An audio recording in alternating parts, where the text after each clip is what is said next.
آج ہم agreement to cell کے بارے میں بات کریں گے۔ ایگریمنٹ ٹو سیل کیا ہوتا ہے؟ اس کو اردو میں اقرار نامہ معاہدہ بیع بھی کہتے ہیں۔ اقرار نامے کا مطلب یہ ہے کہ دونوں پارٹیز کا یا دو اشخاص کا کسی بات میں رضامند ہو جانا،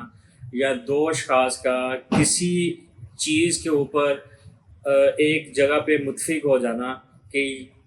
کسی کاروبار کے اوپر متفق ہو جانا کہ یہ چیزیں ہمارے درمیان اس طرح چلیں گی، اس کو ہم اقرار نامہ کہتے ہیں۔ تو ایگریمنٹ ٹو سیل یا اقرار نامہ معاہدہ بیع یہ ہے کہ اگر ایک شخص کسی دوسرے شخص کے ساتھ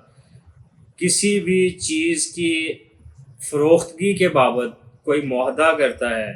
تو معاہدہ جو کسی بھی چیز کی فروختگی کے بارے میں ہوگا، اور اس فروختگی کی بابت جو ٹرمز اینڈ کنڈیشن، جن کو اردو میں ہم شرائط و ضوابط کہتے ہیں، جب یہ ریٹن فارم میں آ جائیں گی، یعنی ان کو ایک کاغذ پہ لکھ لیا جائے گا، تو یہ جو آفر اینڈ ایکسیپٹنس دونوں پارٹیز کے درمیان ہو رہی ہے، یعنی کہ ایک بندہ دوسرے بندے کو جو چیز فروخت کر رہا ہے، اس فروختگی کے بارے میں جو شرائط و ضوابط ہیں، یعنی آفر اینڈ ایکسیپٹنس ہے کہ میں یہ چیز اس طرح بیچوں گا، ٹھیک ہے، اور دوسری پارٹی کہہ رہی ہے کہ میں اس کے اوپر پیمنٹ اس طرح کروں گا۔ یہ آفر اینڈ ایکسیپٹنس جو ہے، اس کو جب ایک کاغذ کی صورت میں ریٹن فارم میں لکھ لیا جائے گا، اور بیچنے والے کا اور خریدنے والے کا اس کے اوپر سائن ہو جائیں گے دو گواہوں کی موجودگی میں، تو اس کو ہم کہیں گے کہ ایگریمنٹ ٹو سیل ہو گیا ہے۔ اب جو ایگریمنٹ ٹو سیل ہے، یہ کئی چیزوں کے بارے میں ہو سکتا ہے، جیسے عموماً ہمارے معاشرے میں ہم روز دیکھتے ہیں کہ اگر ایک بندہ کسی دوسرے بندے کو کوئی پلاٹ بیچ رہا ہے، کوئی گھر بیچ رہا ہے، کوئی زرعی زمین بیچ رہا ہے، تو ان دونوں کے درمیان لکھ پڑھ ہو جاتی ہے، کہ یہ لکھ پڑھ یہ ہوتی ہے کہ ایک بندہ یہ کہتا ہے کہ یہ میں آپ کو اپنا پلاٹ بیچ رہا ہوں، تو آپ مجھے اتنے پیسے ابھی ایڈوانس میں دے دیں، اور باقی آپ میرے ساتھ انسٹالمنٹس کر لیں۔ تو یہ تمام باتیں، جو ایڈوانس والی بات کتنا پے کیا ہے، باقی اقساط جو ہیں وہ کب کب پے کی جائیں گی، اور جب تمام اقساط پوری پے کر دی جائیں گی، جو بیچنے والا ہے اس کو اس کے تمام پیسے اپنی اس پراپرٹی کے بارے میں پورے وصول ہو جائیں گے، تو پھر جو بیچنے والا ہے اپنی تمام پراپرٹی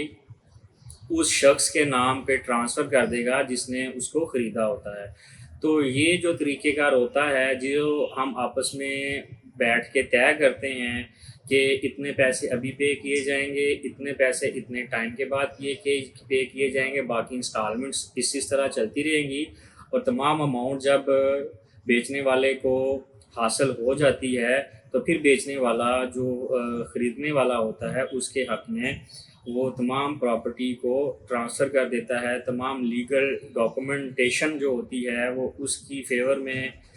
ٹرانسفر کر دیتا ہے، اور اس پراپرٹی سے جو اس نے بیچی ہوتی ہے اس سے وہ دستبردار ہو جاتا ہے، اس سے منسلک تمام حقوق سے دستبردار ہو جاتا ہے۔ تو یہ جو لکھ پڑھ ہوتی ہے دونوں پارٹیز کے درمیان، آفر اینڈ ایکسیپٹنس ہوتی دونوں پارٹیز کے درمیان، دونوں پارٹیز خریدنے والا اور بیچنے والا یہ جو سائن کرتے ہیں، تو اس کو ہم کہتے ہیں ایگریمنٹ ٹو سیل ہے۔ ایگریمنٹ ٹو سیل کرتے وقت ایک بات ضرور دھیان میں رکھنی چاہیے کہ ایگریمنٹ ٹو سیل کرتے وقت دو گواہوں کی موجودگی کا ہونا ضروری ہے، اور جو دو گواہ موجود ہیں ان کا اس جو ہے آپ ڈاکومنٹ تیار کر رہے ہیں اس کے اوپر ان کے سائن، شناختی کارڈ نمبر اور نام بھی ہونے چاہیے۔ ایگریمنٹ ٹو سیل ہمیشہ کسی جو لیگل جاب ہے یا لیگل کام ہے اس کے بارے میں ہی کیا جاتا ہے۔ کوئی بھی ایسا کام جس کو پاکستان کا لا اجازت نہیں دیتا، پاکستان کا لا اس کو اکنالج نہیں کرتا، یا ہم ایسا کام جس کو کرنے کی پاکستان میں اجازت نہیں ہے وہ انلیگل کام کنسیڈر کیا جاتا ہے، اس کے بارے میں ہم کوئی بھی ایگریمنٹ ٹو سیل نہیں بنا سکتے۔ ایسا agreement to sell void agreement to sell ہوگا، انلیگل ایگریمنٹ ٹو سیل ہوگا، لا میں یا کسی بھی کمپیٹنٹ اتھارٹی کے سامنے اس کی ویلیو نہیں ہوگی۔ تو ایگریمنٹ ٹو سیل جو ہے ہمیشہ کسی لیگل ورک کے بارے میں لیگل پروپوزیشن کے اوپر یا کسی بھی ایسے کام کے بارے میں ہی ہوتا ہے جس کی پاکستان میں اجازت ہوتی ہے۔ تو یہ ہم نے جو بات کی ہے ایگریمنٹ ٹو سیل کے بارے میں بات کی ہے۔ پھر ایگریمنٹ ٹو سیل جو لوگ کر رہے ہوں ان کا میچور ہونا، کمپیٹنٹ ہونا یعنی بالغ ہونا بھی بہت ضروری ہے۔ جو دو گواہ ہیں ان کا بالغ ہونا، میچور ہونا، اور جو پوری آپ پروپوزیشن یا پورا آپ اسائنمنٹ بات چیت کنورسیشن کر رہے ہیں، جو لکھ رہے ہیں، ان سے بھی ان کا آگاہ ہونا بہت ضروری ہے۔ مثال کے طور پہ ایک لقمان آدمی نے اکمل کو اپنا گھر بیچا ہے، تو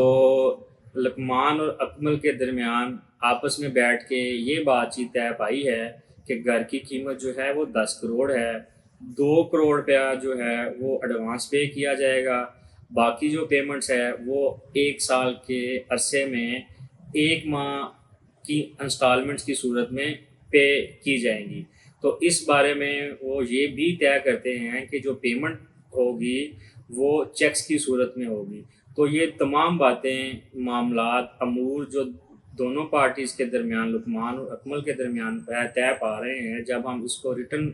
فارم میں لے کر آئیں گے، تحریر کی صورت میں لے کر آئیں گے، اکمل اور لقمان کے سائن ہو جائیں گے اور 2 گواہوں کی موجودگی میں سائن ہو جائیں گے، جو اس کنورسیشن سے، اس ڈیلنگ سے پوری طرح آگاہ ہوں گے، تو اس کو ہم کہیں گے کہ دونوں پارٹیز کے درمیان ایگریمنٹ ٹو سیل ہو گیا ہے۔